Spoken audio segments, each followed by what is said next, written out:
22절에서 35절.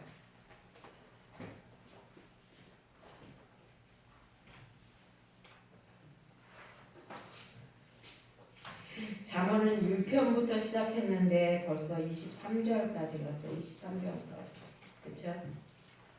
많은 것을 배웠나요? 잠언 23장 6페이지.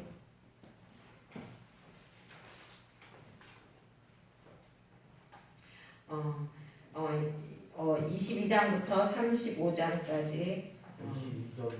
22절부터 35절까지 교독하겠습니다. 너나은 아비에게 청종하고 내늙은 어미를 경히 여기지 말지니라. 진리를 사대 팔지는 말며 지혜와 훈계와 명철도 그리할지니라. 의인의 아비는 크게 즐거울 것이요 지혜로운 자식을 낳은 자는 그로 말미암아 즐거울 것이니라. 내 부모를 즐겁게 하며 너를 낳은 어미를 기쁘게 하라. 내 아들아 내 마음을 내게 주며 내 눈으로 내 길을 즐거워할지어다. 대저 없는 기쁜 부정이요 이방 여인은 좋은 감정이라. 참으로 그는 강도와 같이 매복하며 사람들 중에 사악한 자가 많아지게 하느니라. 재앙이 네게 있느뇨 근심이 네게 있느뇨 분쟁이 네게 있느뇨 원망이 네게 있느뇨 까다로운 상처가 네게 있느뇨 붉은 눈이 네게 있느뇨. 술에 잠긴 자에게 있고 혼합한 술을 구하러 다니는 자에게 있느니라. 포도주는 붉고 잔에서 번쩍이며 순하게 내려가나니 너는 그것을 보지도 말지어다. 그것이 마침내 뱀같이 물 것이요 독사같이 쏠 것이며 또 내 눈에는 예리한 것이 보일 것이요 내 마음은 부러진 말을 할 것이며 너는 바다 가운데 누운 자같이 될 것이요 돛배 위에 누운 자가 될 것이며 내가 스스로 말하기를 사람이 나를 때려도 나는 아프지 아니하고 나를 상하게 하여도 내가 감각이 없도다. 내가 언제나 깰까 다시 술을 찾겠다 하리라. 아멘. 오늘은 망령된 자의 행동이라는 말씀으로 함께 은혜를 나누려고 합니다. 지난주에는 23장 1절 12절에서 21절의 말씀을 가지고 지혜를 찾으라는 걸로 우리가 같이 은혜를 내렸죠. 인생을 살아가면서 하나님을 찾는 길, 지혜를 찾는 길이 정말로 중요한 거라는 것을 오늘 지난주에는 말을 했습니다. 근데 이번 주에는 이 세상을 살아갈 때 우리가 어떤 것을 조심하며 또한 어떻게 하면서 살아야 하는가 그것에 대해서 이야기하고 있습니다. 23절에 보면 그렇게 되어 있어요. 진리를 사대 팔지는 말며 지혜와 훈계와 명철도 그리할지라 라고 그랬어요. 진리를 사고 팔지 말라는 것은 하나님을 얻었으면 그리스도를 얻었으면 결코 놓치지 말라는 거예요. 그러니까는 하나님께서 그리스도는 어떤 분이에요? 예수님은 우리에게 구원과 영생을 주시는 분이에요. 그렇죠? 그리고 또 그 안에는 예수님 안에는 지식과 지혜가 정말로 한없이 있는 분이라는 것입니다. 그래서 그리스도를 얻기 위해서 우리는 최선을 다하잖아요. 그렇죠? 그리스도를 만나려고 우리는 최선을 다하고 또 이렇게 주일마다 아침마다 새벽마다 저녁마다 우리가 교회에 와서 부르짖는 이유가 뭐예요? 예수님을 만나기 위해서 그런 거잖아요. 그렇죠? 그러니까 우리는 귀한 그리스도를 얻었으면은 그거를 놓치지 말도록 우리는 노력을 해야 된다는 것입니다. 어떤 사람은요 그리스도를 놓치지 않으려고 어떻게 해요? 생명도 잃어버리는 사람이 있다는 것. 생명도 아까워하지 않는 사람이 있다는 것입니다.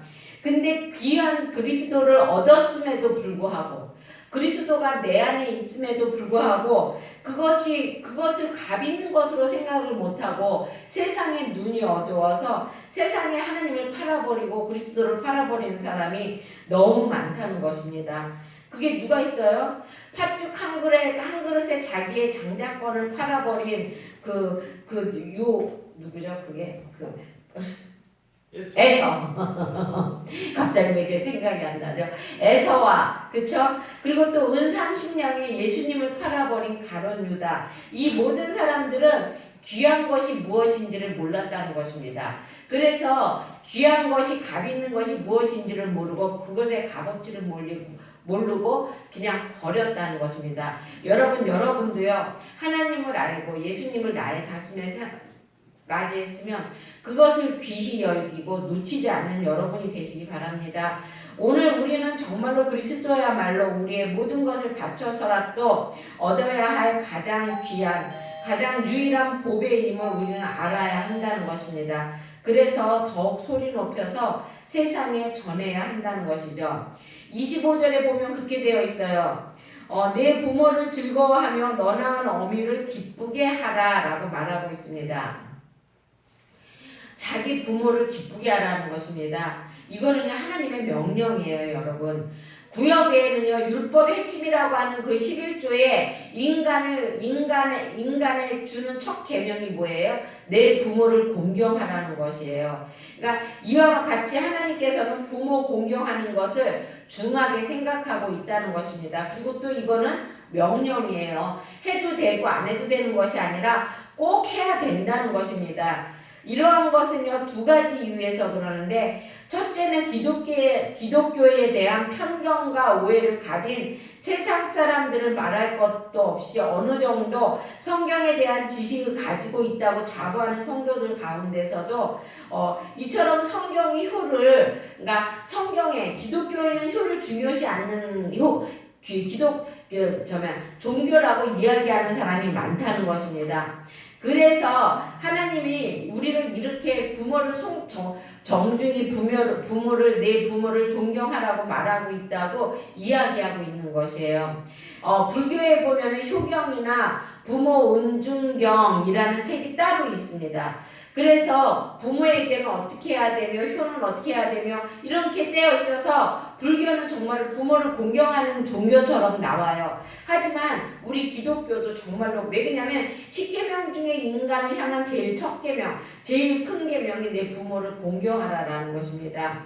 그리고 또 두 번째는 왜 그랬냐면 요즘 세상은 너무 막 악한 세상이 되어서 효에 대한 그 사상이 없어요. 그러니까 부모를 모셔야 된다는 그런 책임감도 없고요. 그리고 또 지금 애들, 그리고 또 역시 부모 역시 요즘은 그냥 자식은 그냥 키워주면 끝이고 그 자식들한테 뭔가를 바랄 생각을 잘 안 해요. 그렇죠? 왜냐하면 자식들에게 뭔가를 다 바라고서 그 자식을 다 해서 재산과 모든 것 거서 끄는 게 아니고 저 위에서 끄는 거 모든 것을 다 주고 다 넘겨주었는데 어떻게 했어요? 부모를 안 모시잖아요. 그렇죠? 그리고 얼마나 부모를 천대시합니까? 부모에게 물질이 있을 때는 부모를 모시고 물질이 없을 때는 부모를 안 모시고 이게 요즘 세상이라는 것입니다. 그랬기 때문에 하나님께서는 그렇게 성경책에다 말씀하시는 거예요. 너희 부모를 공경하라. 그러니까 자신의 뿌리를 망각하고 무시하는 자에게는 소망이 없다는 것입니다.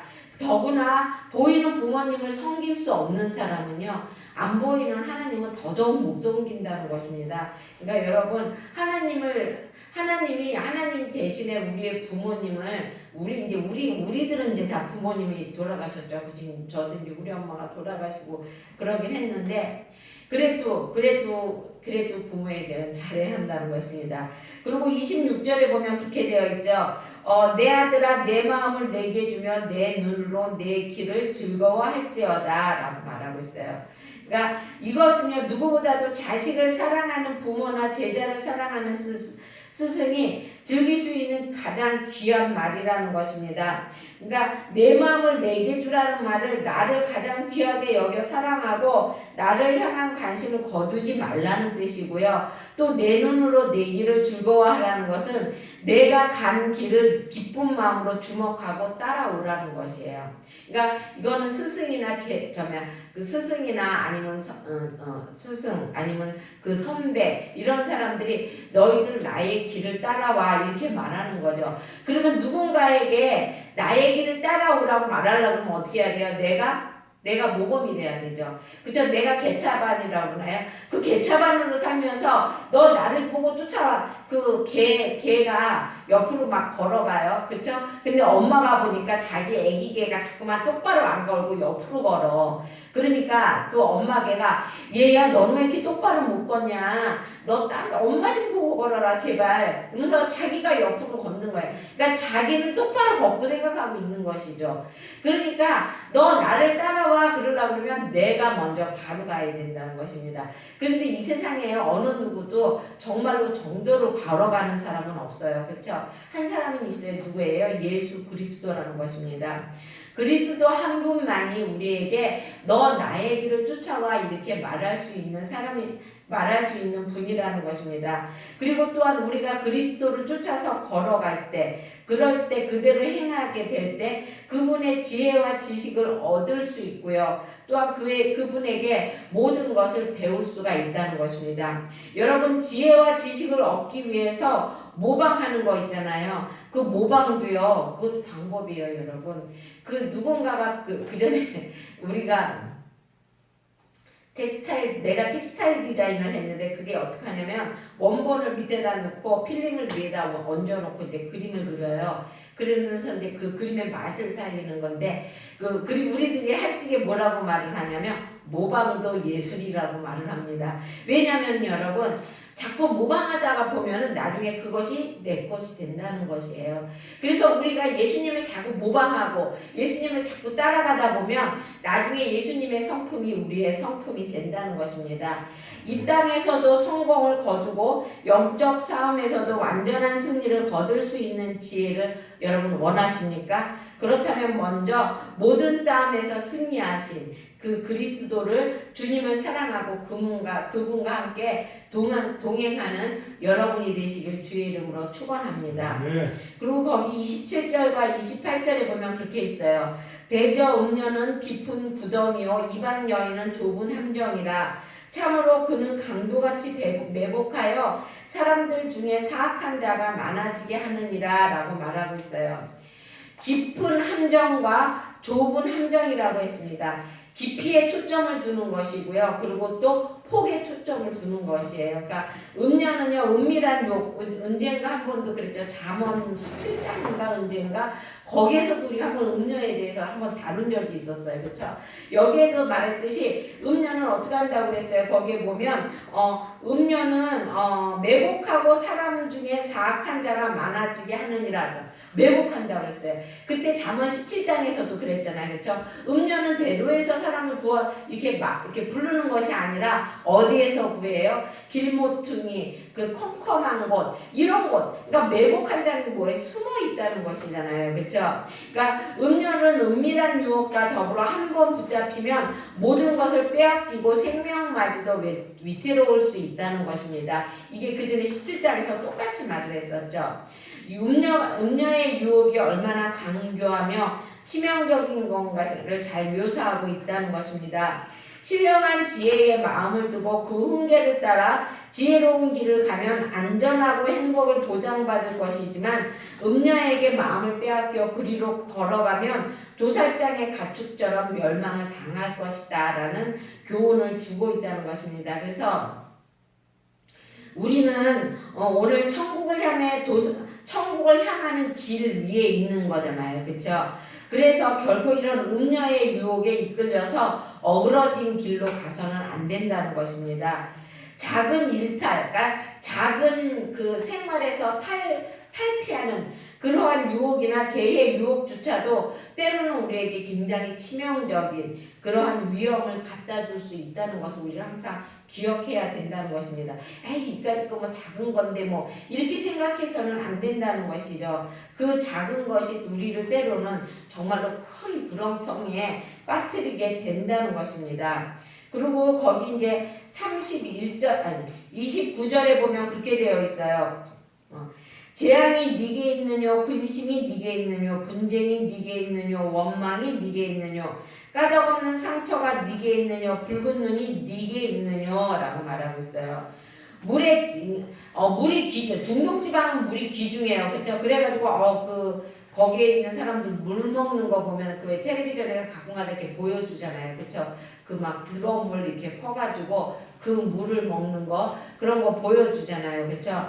그 중동지방은 물이 귀하기 때문에 때로는 포도주로 또 때로는 약한 술로 또 때로는 맥주로 음료를 대신한다는 것입니다. 도수를 얕게 하게 해서 그리고 또 포도주는요 때로는 약재로도 사용을 해요.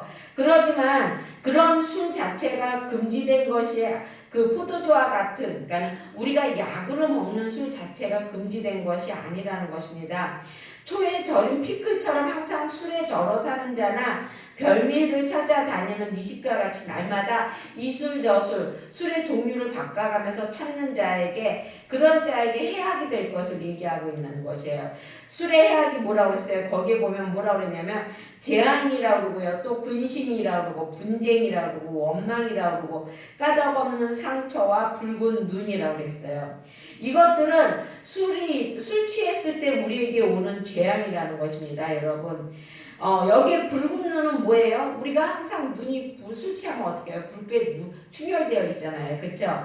그리고 또 까닭없는 상처는 뭐예요? 우리가 술 먹으면 넘어지고 그러면 우리가 깨고 난 다음에 이게 어디에서 그랬는지 모르잖아요. 그렇죠? 근심과 재앙과 원망과 이게 다 술 먹으면 생기는 거잖아요. 그렇죠? 술은 인간의 뇌에 손상을 주어 건전한 이상과 판단력을 마비시킨다는 것입니다. 그래서 술 때문에 망한 사람이 참 많죠. 그렇죠? 노아도 어떻게 했어요? 술 먹고 정말 누워있다가 어떻게 했어요? 자기 자식을 저주했잖아요. 그 자기 자식을 저주한다는 게 말이 됩니까? 어떤 알코올 중독자가 술을 먹고 운전을 하다가 취해가지고 운전하다가 사람을 쳤어요. 사람을 치어서 이제 죽게 되었는데 이 사람이 그 사람을 병원으로 데리고 간 것이 아니라 어떻게 했냐면 다시 도망을 가서 그것을 잊기 위해서 술을 먹었다는 것입니다. 그래갖고 나중에 경찰이 가서 그 사람을 잡았어요. 잡았더니 그 사람이 술이 곤드레 만들어가 되어가지고 자기가 지금 어떠한 상태인지를 모른다는 것이에요. 더군다나 자기가 치어 죽인 그 사람이 자기 아들이라는 사실조차도 모르고 있다는 것입니다. 여러분 술은 이와 같이요 우리의 인생에 조금도 도움이 되지 않는다는 것입니다. 그래서 31절에 보면 그렇게 되어 있어요. 포도주는 붉고 잔에 번쩍이며 순하게 내려가나니 너는 그것을 보지도 말지니라 라고 그랬어요. 하나님은요 보지도 말래요. 그러니까 먹지도 말라는 것입니다. 여러분 그러니까 하나님께서는요 순하게 내려간다는 것은 그 맛이 너무나 맛있고 달콤하기 때문에 그냥 부드럽게 목을 타고 넘어간다는 것입니다. 그래서 매력적인 모습으로 사람을 유혹하는 것은 동서고금을 막론하고 공통적인 현상이죠. 그렇죠? 그래서 사람들이 동서고금을 막론하고 술을 좋아하잖아요. 술이 인간을 파멸로 이끌지만 그 화려하고 매력적인 유혹으로 인하여 치명적인 해악을 끼치는 것임에도 거절하지 못하고 그 유혹에서 빠져들고 만다는 사실입니다, 여러분. 조금 먹는 건데 뭐 어때? 아니에요. 조금 먹다가 보면은요, 그 다음에는 그 조금 먹는 그 조금이 그게 나에게 기쁨을 갖다 주지 못하니까 더 많이 먹게 되고 이러다 보면 나중에 정말로 많이 먹게 된다는 것입니다. 그래서 하나님 뭐라고 그랬어요? 아예 그거를 보지도 말라고 그랬어요. 보지도 말라고. 우리는 인간을 파멸로 이끄는 것들을 되게 그 모습이 화려하고 매력적으로 보인다는 사실을 기억하며 그 겉모습에 미혹되지 않도록 항상 깨어 있어야 한다는 것입니다. 너는 그것을 보지도 말지어다 라고 한 본절의 말씀처럼 그러한 악을 바라보는 것조차도 악이라는 사실을 생각하며 바라보려는 생각마저도 버릴까. 우리 아예 생각을 하지 말라는 것이에요, 여러분. 그러니까 항상 우리는 생각을 하지 말아요. 우리가 먼저 생각을 하기 때문에 행동으로 옮기는 것이거든요. 그러니까 아예 생각을 하지 말아야 되는 것이에요. 그리고 또 거기 32절에서 33절에 보면 그것이 마침내 뱀같이 물 것이요 독사같이 쏠 것이며 또 내 눈에는 괴이한 것이 보일 것이요 내 마음에는 구부러진 것을 말할 것이며 라고 말하고 있습니다. 여러분 독 있는 뱀은요 위험해서 일단 사람을 물면은요 그 독이요 사람 몸에 다 퍼져요. 그래갖고 어떻게 해요? 나중에 사람이 죽고 만다는 것입니다.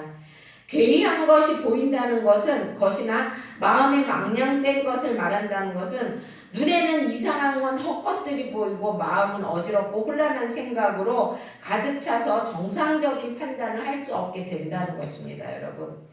알코올에 의해서 뇌와 신경이 마비되면 정신착란과 분열증을 일으킨다는 것을 말하고 있는 것입니다.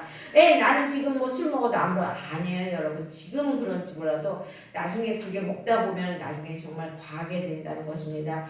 나중엔 술을 의지하지. 여기 끝에는 나와요. 그게 그렇게 스스로 말하기를 36절에 보면. 그리고 또 지금 우리가 술을 먹게 되면 광경화를 걸리고 또 간암에도 걸리게 되잖아요. 그렇죠? 영혼의 건강을 해쳐서 음란과 정욕과 같은 또 다른 죄를 유발하게 한다는 것입니다. 죄를 먹게 되면 왜? 우리가 판단력이 흐려지기 때문에 그렇다는 것이죠. 술의 문제는 비단 세상뿐 아니라 교회의 문제가 되어 버렸고 직분자들과 심지어 교역자들까지도 술에 대한 문제에서 자유하지 못하는 심각한 수준에 이른다는 저기 우리 주사님 교역자도 술을 먹는 이거 하느님이 하지 말라는 거예요. 그것이 전도에 뭐 이렇게 그게 된다 할지라도 사람이요 그게 정도를 지킨다는 게 어려워요. 먹다 보면은. 그러니까 하나님이 보지도 말라는 거예요. 그게. 그리고 또 금주는 하나님께서 분명히 명하신 길이며 성도라면 반드시 지켜내야 할 신앙의 원칙이라는 것입니다. 오늘날 이 시대를 살아가는 사람들에게 얼마나 힘들고 어려운 명령인지 잘 알고 있지만 그럼에도 불구하고 이것이 하나님의 준엄한 명령이며 뜻이기에 우리는 믿음과 용기를 가지고 생명의 길을 선택하는 결단을 내려야 한다는 것입니다. 그리고 또 내가 보기엔 아마도 그 전도사님이 술을 좋아하는 분이 아닌가 싶은 생각이 드네요. 그러니까 자기가 먹으려고 핑계기에 거기 35절에 보면 그렇게 되어 있어요. 내가 스스로 말하기를 사람이 나를 때려도 나는 아프지 아니하고 나를 상하게 하여도 내게 감각이 없도다. 내가 언제 깰까 다시 술을 찾겠다 하리라 라고 말해요. 이거는 중독자가요 끝없이 술을 찾는 모습을 말하고 있는 것이에요. 그러니까 술의 무서운 중독성을 말하고 있는 것입니다. 여러분 어떤 그 텔레비전에 나와서 정말로 의사의 길을 이야기하고 의술을 얘기해주고 사람들에게 이렇게 아플 때는 이렇게 행하세요 이렇게 말을 해주던 사람이 있었습니다. 정말로 엘리트의 길을 걸어가고 있었던 사람인데 그 사람이 너무나 가진 것이 많고 또 아는 것이 많은데도 마음이 막 너무 공허한 거야. 그래서 그 공허한 것을 채워줄 것이 무엇이 있을까 하고 찾기 시작했습니다. 그러다가 보니까 술을 먹게 되었던 것이에요. 근데 처음에는 술을 먹으면은 그 술이 자기의 공허함을 채워주는 것 같았어. 그랬는데 나중에는 그 술로도 그 공허함이 채워지지가 않는 거예요. 그러니까 어떻게 해요? 그 다음에 헤로인 먹고, 그 다음에 모르핀 하고, 그 다음에 코카인 하고, 그러니까 점점 더 강한 것으로 가게 된다는 것입니다. 왜? 공허함이 안 채워지니까. 그러니까 사람들의 마음의 공허함과 허무함을 채우고자 성적인 쾌락과 인기와 권력과 황금 등 얼마나 많은 이 땅의 것을 추구하는지 모릅니다. 그러기에 성경은 이러한 것들에 대한 주의를 당부하고 있는 것이라는 것이죠. 왜냐하면 이러한 것들은 결코 우리의 마음을 여러분 공허함을 채워줄 수 있는 것은요 하나님의 말씀밖에 없어요. 여러분 저도 하나님의 말씀에 목말라 한 적이 언제 있었냐면 제가 파주에 있는 파주의 목사님이 굉장히 말씀으로 가르친 목사님이에요. 근데 저도 여러분들을 거짓 말씀으로 가르치는 편인데 그 말씀으로 가르치지 않고 그냥 막 예화를 많이 들고 막 그러는 목사님들 특히 부흥 강사 하시는 분들은요. 근데 이제 내가 그런 말씀을 중요시하는 목사님 밑에서 배우다가 부흥 강사님이 다니는 교회를 다니게 된 거예요. 내가 파주를 떠나서 이제 동두천으로 사무실을 옮기는 바람에 그랬는데 말씀이 채워지지 않으니까요. 그 공허함을 뭘로도 못 채우겠더라고요. 여러분, 여러분의 공허함 이거요 사람으로 채우려고 하지 말고요 인간적인 걸로 채우려고 하지 마세요. 말씀으로 채우고 와서 기도하고 찬양하다 보면은요 그게 어느새 싹 풀어집니다. 와서야 30분이고 1시간이고요. 아 나는 기도를 오래 못해. 그러면은 알고 있는 찬송을 그냥 계속해서 한다든지 아니면 계속해서 말씀을 읽는다든지 여러분 한번 그래 보세요. 그러면은요 내 마음의 공허함이 채워진다는 것입니다.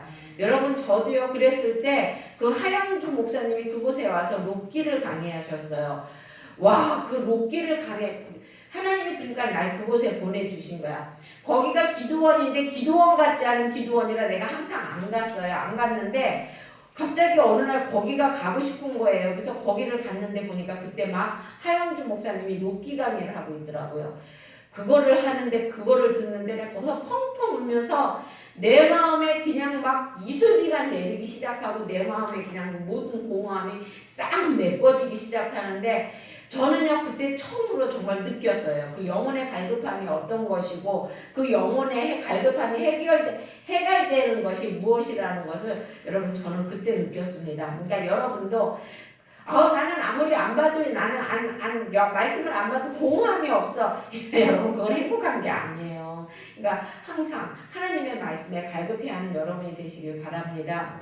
여러분 우리가 아무리 목말라도 바닷물은 먹을 수가 없는 거예요. 그렇죠? 우리가 마찬가지라는 것이죠. 우리가 아무리 목말라고 우리가 아무리 허무하고 공허해도 우리가 세상 것 술이나 뭐 이렇게 세상의 정욕이나 뭐 아니면은 뭐 사람들이 바라보니까 그 가수들이 왜 그 히로뽕을 왜 많이 하냐면 그 무대 위에서 막 공연을 하다가 그 많은 사람들이 막 일해주는 가운데 공연하고 내려오고 나면은 그 공허함을 견디지를 못하는 거예요. 그런데 그 공허함을 하나님 앞에 와서 기도로 해결하면 되는데 어떻게 해요? 그거를 히로뽕으로 해결하고 그러다가 보니까 그게 병이 된다는 것입니다.